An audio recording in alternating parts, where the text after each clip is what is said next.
మిత్రులకు నమస్కారము. ఇంకా మనం చూసేద్దాం 12వ ప్రశ్న ఎక్సర్సైజ్ 7.4 నుంచి మనం ఇది కనుక్కోవాలి. Integrate 1/√7 - 6x - x².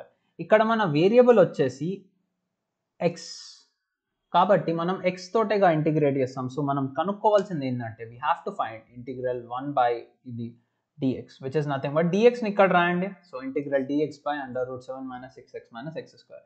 సో ఎలా చేయాలి ఏంటి అన్నది చెప్తాను. దానికంటే ముందు ఇలా క్వాడ్రాటిక్ కనిపించిందంటే మీకు డినామినేటర్లో సరేనా, ఒకవేళ రూట్తో పాటున్న రూట్ లేకుండా ఉన్న మీకు కనుక ఇలా క్వాడ్రాటిక్ కనిపిస్తే అన్నిటికంటే ముందుగా దాన్ని పర్ఫెక్ట్ స్క్వేర్ ప్లస్ పర్ఫెక్ట్ స్క్వేర్గా రాయాలి, లేదా పర్ఫెక్ట్ స్క్వేర్ మైనస్ పర్ఫెక్ట్ స్క్వేర్గా రాయాలి. ఇప్పుడు ఎలా చేయాలో చూసేద్దాం. దానికంటే ముందు నేను మీ ఆకాష్, ఇంకా బీటెక్ చేశాను NIT రౌర్కెలా నుంచి. సరే అండి, సో ఇది మనకిచ్చిన క్వాడ్రాటిక్ ఎక్స్ప్రెషన్.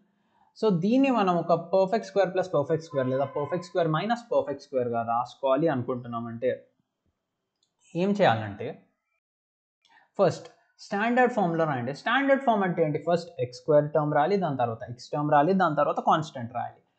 అలా చేయాలి అనుకుంటున్నా అంటే ఇదేమవుతుందంటే -x² - 6x + 7. నెక్స్ట్ నాకు x² యొక్క కోఎఫిషియంట్ 1 ఉండాలి. నాకు ఇక్కడ -1 ఉంది. సో నేను దాన్ని 1 ఎలా చేయొచ్చు? మొత్తానికే మైనస్ కామన్ తీయండి. మొత్తానికే మైనస్ కామన్ తీసారంటే -(x² + 6x - 7) వస్తుంది నాకు. మీరు ఇది మల్టిప్లై చేశారంటే ముందు స్టెప్ మీకు వచ్చేస్తుంది. నెక్స్ట్ సో ఇప్పుడు మీకు తెలుసుగా, సపోజ్ నా దగ్గర a² + 2ab ఉందనుకోండి. నేను స్క్వేర్ కంప్లీట్ చేయాలంటే నాకు +p² - p² కావాలి, +p² - p² కావాలి. ఎందుకంటే ఇది a+b² అవుతుంది.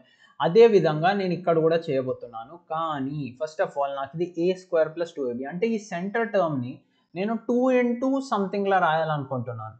రాయొచ్చా అండి? రాయొచ్చు. ఎలా? So x² + 2 into x into 3. ఇప్పుడు చూడండి, ఇది మ్యాచ్ అవుతుంది. సో నాకు b కావాలి. b ఎంత? 3 అంటే b² యాడ్ అండ్ సబ్ట్రాక్ట్ చేయండి. +3² - 3² చేశారు అంటే ఈ మొదటి 3 టర్మ్స్ని చూసారంటే ఇదేమవుతుంది? a+b² అవుతుంది. అంటే x + 3² అవుతుంది అన్నమాట. x + 3² - 9 - 7. 3² అంటే 9 కదా. -9 - 7 వచ్చేసి -16 అవుతుంది. ఇక్కడ కాస్త తప్పులు చేయొచ్చు, జాగ్రత్త. ఇప్పుడు ఈ బయట ఉన్న మైనస్ని లోపలికి తెచ్చేయండి. సో -(x + 3² + 16) అవుతుంది. ఈ 16ని ముందుకు తీసుకెళ్దాం. ఎందుకంటే పాజిటివిటీ ముందుంటే బాగుంటుంది, నెగిటివిటీ కాస్త పక్కన పెట్టుకుందాం. సో అందుకని 16ని ముందుకు రాసేద్దాం. పాజిటివ్ ముందుంది, నెగిటివ్ పక్కనుంది. నెక్స్ట్ ఇప్పుడు గుర్తు తెచ్చుకున్నారంటే నేను మీకు ఏం చెప్పాను? మనకు perfect square plus perfect square ఉండాలి, లేదా perfect square minus perfect square ఉండాలి. ఈ 16ని నేను ఏం చేయబోతున్నాను అంటే 16ని నేను 4² రాయబోతున్నాను. సో పని అయిపోయింది కదా. చలో ఇప్పుడు మనం ఇంటిగ్రేషన్కి వెళ్ళిపోదాం. మనం కనుక్కోవాల్సింది ఇదే, ఇంటిగ్రల్ dx/√. ఇది దీన్ని రాయొచ్చు కదా మనం ఇలా అని. ముందు మహాభారతం ఇదంతా జరిగింది, అది మహాభారతం రామాయణం జరిగి మనం ఇక్కడికి వచ్చాము. ఓకే, సో ఇది మనకు వచ్చింది.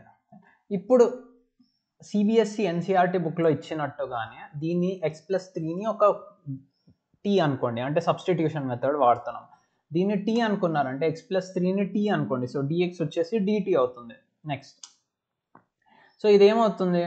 ఇంటిగ్రల్ dx ప్లేస్లో dt వచ్చింది, ఇంకా x + 3 ప్లేస్లో t వచ్చింది. సో ఇంటిగ్రల్ dt/√4² - t² వచ్చింది. దీన్ని ఎక్కడో చూసినట్టుంది, ఎక్కడో మీ టీచర్ నేర్పించుంటారు. Something like this, integral dx/√a² - x².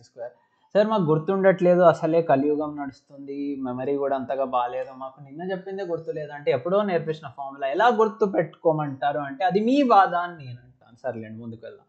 So దీని ఫార్ములా వచ్చే sin inverse x/a plus a constant. So ఇది వచ్చేసి sin inverse t/4 plus constant అవుతుంది. ఇది మనకున్న ఫార్ములా.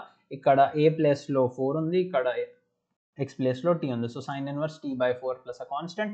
t అంటే ఏంటి? x + 3, tని మళ్ళీ పెట్టేయండి, మన పని అయిపోయింది. ఓకే, సో మీ గనక వీడియో నచ్చినట్టయితే లైక్ చేయండి, కుదిరితే షేర్ చేయండి, అండ్ కొత్త వాళ్ళైతే ఛానల్ని సబ్స్క్రైబ్ చేసుకోవచ్చు. Thank you.